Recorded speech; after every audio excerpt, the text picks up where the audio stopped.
जय हिंद। पेडागोजी में आपका स्वागत है। पिछले वीडियो में हम लोगों ने देखा था कि प्रकाश क्या होता है, प्रकाश की सहायता से हम किसी वस्तु को क्यों देखते हैं, और पारदर्शी वस्तु क्या होती है, अपारदर्शी वस्तु क्या होती है और पारभासी वस्तु क्या होती है।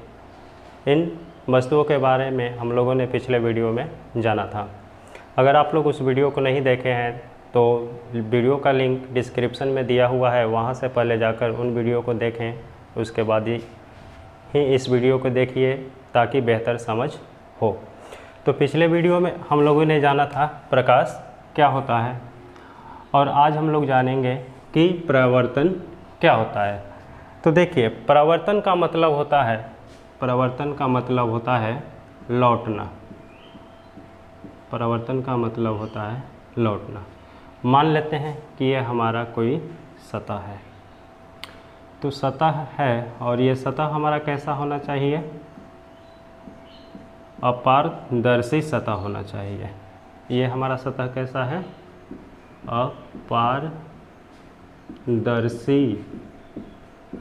अपारदर्शी सतह है।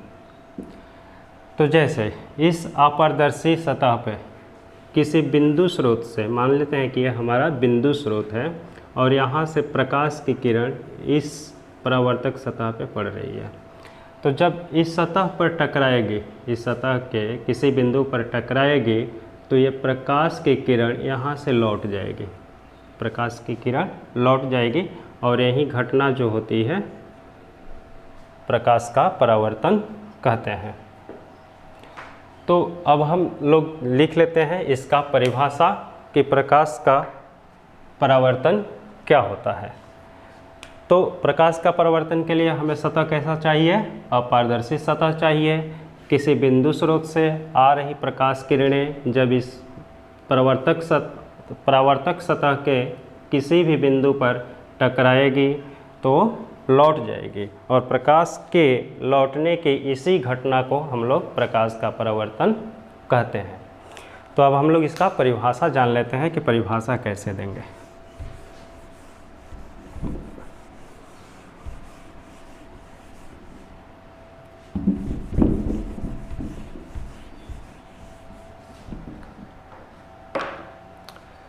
तो हम लोग इसका परिभाषा लिखेंगे,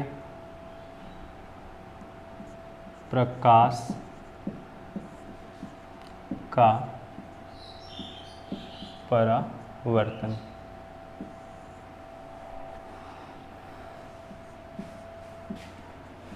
जब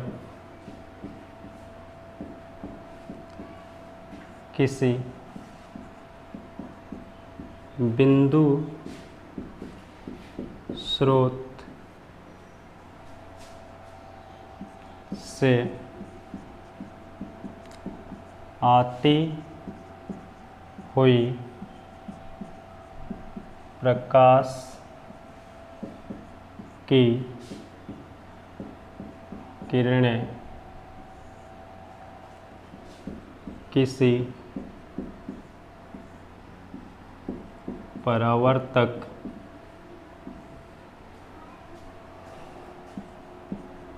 सतह से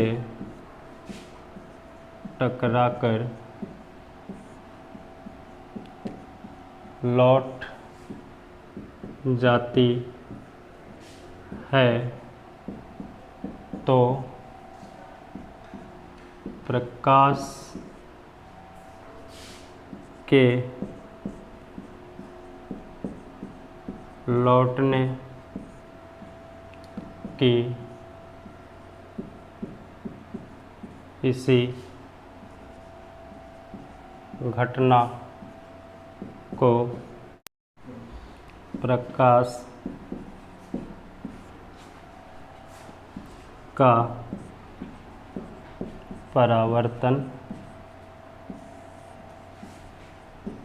कहते हैं। यहाँ पे हम लोग परावर्तन के लिए एक फोटो के माध्यम से समझते हैं। जैसे ये हमारा कोई सतह हुआ, परावर्तक सतह हो गया, ये परावर्तक सतह हो गया। यहाँ से प्रकाश की किरण आ रही है और इस सतह पर टकरा रही है। इस तरह से ये तीर मतलब बता रहा है कि ये प्रकाश की किरण आ रही है और इस बिंदु पर ये प्रकाश की किरण टकरा रही है और टकराने के बाद ये किरण इधर लौट जाएगी। तो इधर लौटेगी तो इस तरह से तीर दिखाते हैं जाने के लिए। तो ये जो घटना हो रही है इसी को हम लोग बोल देते हैं प्रकाश का परावर्तन। इसी घटना को हम लोग बोलते हैं।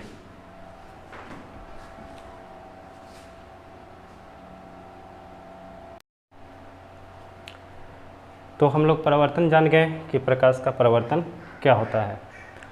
अब देखिए हम लोग जानते हैं कि परावर्तन का नियम क्या होता है।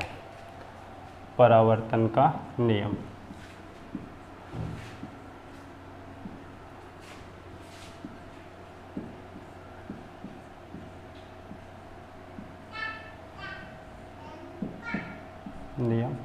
क्या होता है।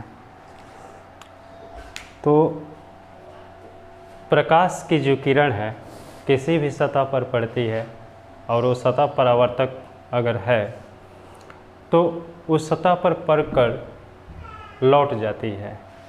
तो लौटने के क्रम में प्रकाश की किरण किसी विशेष नियम का पालन करते हुए ही लौटती है। उसी नियम को परावर्तन का नियम कहते हैं। तो लिख लेते हैं इसका पर डिफिनेशन क्या होता है देखते हैं। प्रकाश की किरण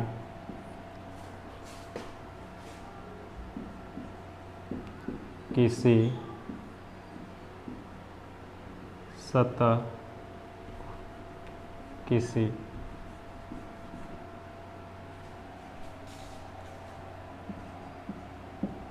परावर्तक सतह पर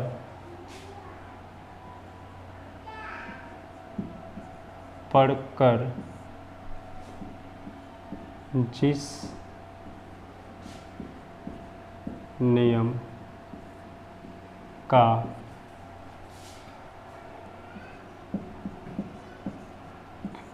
पालन करते हुए लौट जाती है उसी नियम को परावर्तन का नियम कहते हैं। उसी नियम को परावर्तन का नियम कहते हैं। देखिए यहाँ पे इसको समझते हैं। जैसे हमारा ये सतह हो गया, प्रकाश की किरण यहाँ से आके इस पे पड़ी, तो प्रकाश की किरण जब ये इस पर पड़ रही है तो ऐसे तो नहीं लौट जाती है प्रकाश की किरण। ये ऐसे किरण आई, ये किरण यहाँ से आ रही है, इस बिंदु पे मिल रही है और इस बिंदु पर मिल कर के ऐसे तो नहीं ना लौट जा रही है, ऐसे तो नहीं लौट रही है। हम लोग देखते हैं कि मतलब जो प्रकाश की किरण होती है आती है जिस कोण पर ये प्रकाश की किरण आ रही है, इसी कोण पर ये प्रकाश की किरण दूसरी दिशाओं में लौट जाती है। जिस मतलब कहने का मतलब है ये कि प्रकाश की किरण आ रही है इस दिशा से और लौट रही है इस दिशा में लौट जा रही है। तो मतलब जिस कोण पे इस सतह पे टकराई है, ये सतह हो गया हमारा, इस सतह के जिस बिंदु पर जिस कोण पर टकराई है उसी कोण पर ये प्रकाश की किरण वापस दूसरी दिशा में लौट जाती है। तो ये एक विशेष नियम का पालन करते हुए, ये किरण विशेष नियम का पालन करते हुए परावर्तक सतह से किसी दूसरे दिशा में लौट रही है, इन्हीं नियम को परावर्तन का नियम कहते हैं। तो परावर्तन का दो ठो नियम होता है, परावर्तन का नियम दो होता है। आइए उन दोनों के बारे में हम लोग जानते हैं कि वो दोनों नियम क्या होता है।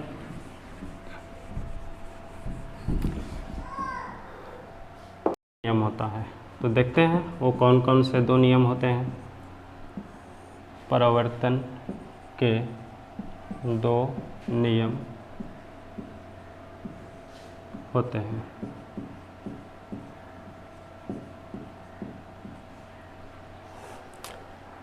पहला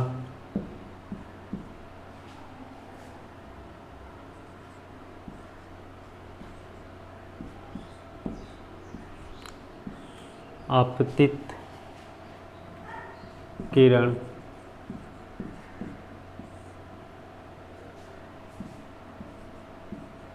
परावर्तित किरण तथा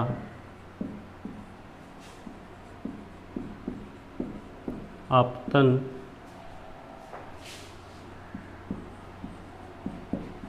बिंदु पर डाला गया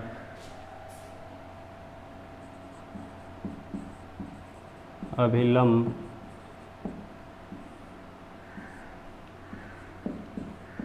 तीनों एक ही तल में होते हैं। और दूसरा जो नियम होता है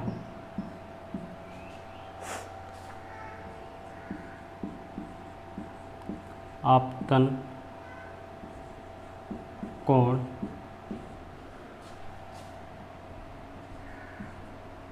परावर्तन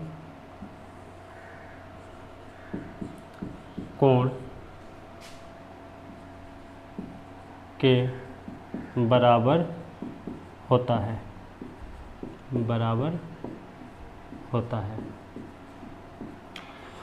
अब इन चीज़ों को हम लोग समझ लेते हैं कि आपतित किरण क्या होती है, परावर्तित किरण क्या होती है, आपतन बिंदु क्या होता है, अभिलंब क्या होता है, आपतन कोण क्या होता है और परावर्तन कोण क्या होता है।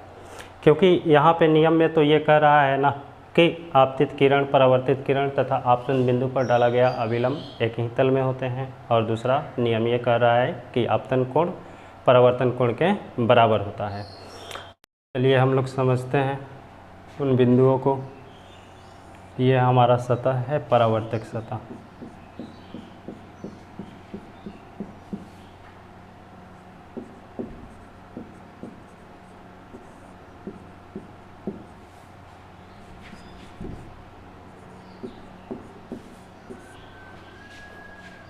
ये हमारा बिंदु स्रोत है जहाँ से प्रकाश की किरण आ रही है।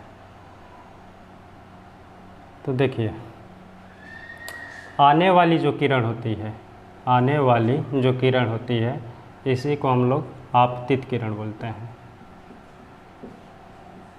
आने वाली किरण को आपतित किरण बोलते हैं, और इस बिंदु पर टकरा कर ये किरण यहाँ से लौट जा रही है। तो जाने वाली किरण को हम लोग परावर्तित किरण बोलते हैं। आने वाली को आपतित और जाने वाले को परावर्तित।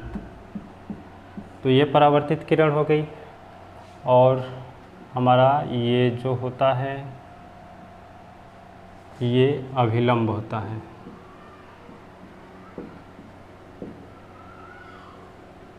ये अभिलंब हो गया। और देखिए आपतन बिंदु हम लोग अब किसे कहेंगे? आपतित किरण समझ गए, परावर्तित किरण समझ गए, अभिलंब हम लोग समझ गए। अब हम लोग समझते हैं कि आपतन बिंदु हमारा क्या होता है। तो देखिए ये आपतित किरण यहाँ से आ रही है, आने के बाद इस बिंदु पे टकराई और इस बिंदु पे टकरा करके ये किरण लौट गई। तो जिस बिंदु पे टकरा रही है और टकराने के बाद लौट रही है उसी बिंदु को हम लोग आपतन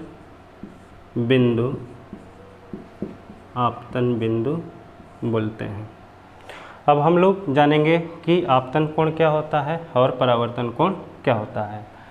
तो आपतित किरण, ये हमारी आपतित किरण है और ये हमारा अभिलंब है। तो आपतित किरण और अभिलंब के बीच में जो कोण बनता है उसे हम लोग आपतन कोण कहते हैं। तो ये हमारा आपतित किरण और अभिलंब के बीच में ये कोण हमारा बन गया। तो ये जो कोण हो गया, इसी कोण को हम लोग क्या बोलते हैं? इसी कोण को हम लोग आपतन कोण बोलते हैं। और ये परावर्तन कोण क्या होता है? तो ये परावर्तित किरण, ये वाली किरण जो है परावर्तित किरण है। और परावर्तित किरण और ये अभिलंब, परावर्तित किरण और अभिलंब के बीच में जो कोण बनता है इसे हम लोग क्या बोलते हैं? परावर्तन कोण हम लोग इसको बोलते हैं। इसको आपतन कोण को हम लोग आई से सूचित करते हैं। आपतन कोण को हम लोग आई से सूचित करते हैं और परावर्तन कोण को हम लोग आर से सूचित करते हैं। आई से सूचित करने का तात्पर्य ये होता है कि आपतन कोण को अंग्रेजी में इंसिडेंट एंगल बोलते हैं, जिसकी वजह से इसे आई से सूचित करते हैं। और परावर्तन कोण को हम लोग इंग्लिश में रिफ्लेक्टेड एंगल बोलते हैं। तो वहाँ से रिफ्लेक्टेड से आर हम लोग ले लेते हैं। तो परावर्तन कोण का सूचक हमारा आर हो गया। तो इन बिंदुओं में हम लोग इसी बात को समझ रहे हैं कि आपतित किरण क्या होती है, परावर्तित किरण तथा आपतन बिंदु क्या होता है और अभिलंब क्या होता है, आपतन कोण परावर्तन कोण क्या होता है। हम लोगों को आसानी से ये बातें समझ में आ गई। तो हम लोग थोड़ा सा इसमें और जोड़ लेते हैं। आपतन कोण बराबर परावर्तन कोण, यह हमारा प्रकाश के परावर्तन का नियम होता है। और दूसरा, ये आपतित किरण, परावर्तित किरण तथा आपतन बिंदु पर डाला गया अभिलंब तीनों एक ही तल में होते हैं। कहने का मतलब ये है इसका कि जैसे हमारा ये एक, मान लेते हैं कि ये हमारा एक सतह हो गया। तो ये सतह पे ये किरण इधर से आ रही है, ये किरण इधर से आ रही है और इधर से ये इतना डिग्री पे ये कोण मतलब लौट जा रही है, और ये जो हमारा अभिलंब होता है, देखिए ये तीनों मतलब इस हथेली के इस साइड में ही है, मतलब तीनों एक ही तल में है, दूसरे तल में नहीं जा रहा है। तो यह हमारा 2D फिगर है। तो हम लोग यहाँ पे मतलब विशेष उस तरह से नहीं दिखा सकते हैं जिस तरह से हम लोगों को दिखाना चाहिए।